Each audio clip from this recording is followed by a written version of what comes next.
Do. Prends bien ta position. Le La est là, d'accord? Ok? D'accord. Alors. Alors, je m'appelle Nathalie Rochet.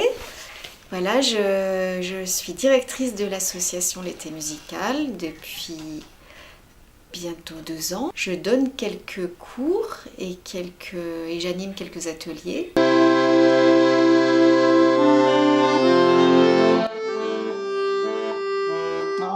Alors Marianne est arrivée l'année dernière dans l'association.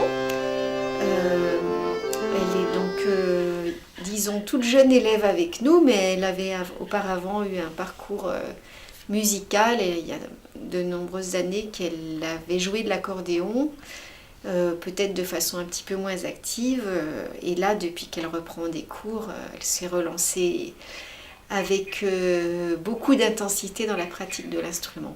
Alors Marianne est très enthousiaste, elle a un investissement à son instrument vraiment étonnant. Donc outre la pratique qu'on a pendant le cours, elle travaille beaucoup chez elle. Ok, je crois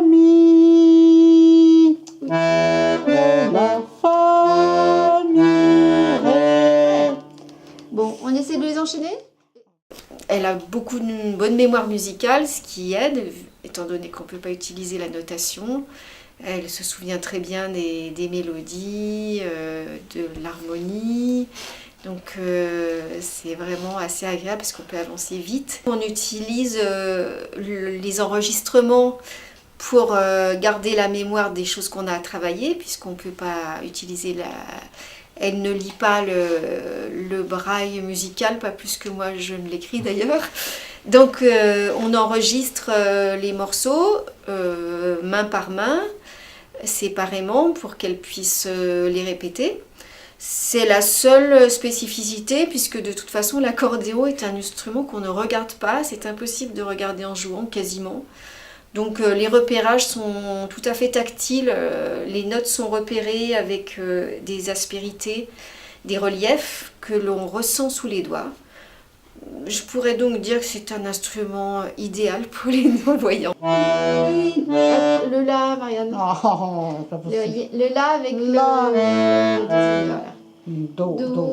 Je trouve qu'on peut améliorer la musicalité, l'expression, la délicatesse. Donc on travaille beaucoup dans ce sens-là. Dans la sensibilité, elle a une grande sensibilité musicale, mais ça ne se traduit pas forcément tout de suite dans les doigts. Donc dans les doigts ou dans l'ouverture du soufflet, dans les attaques, dans la rythmique. Alors j'avais peut-être une sensibilité particulière au handicap, comme beaucoup de gens qui sont dans ce milieu-là. Voilà. Et bon, j'avais quelqu'un de ma famille qui était touché par cette question-là. C'est un garçon autiste et donc qui a une très grande sensibilité musicale, donc j'avais eu l'occasion d'expérimenter ça avec lui. Et l'accordéon, c'est le piano à bretelles. J'ai eu envie de jouer d'un instrument d'accompagnement qui soit festif, qui puisse se déplacer facilement. Je jouais du piano, j'ai trouvé que l'accordéon c'était très bien pour aller dans le monde avec son instrument, donc je m'y suis mise. Dernière, on enchaîne oui. Tout et puis on passe au truc.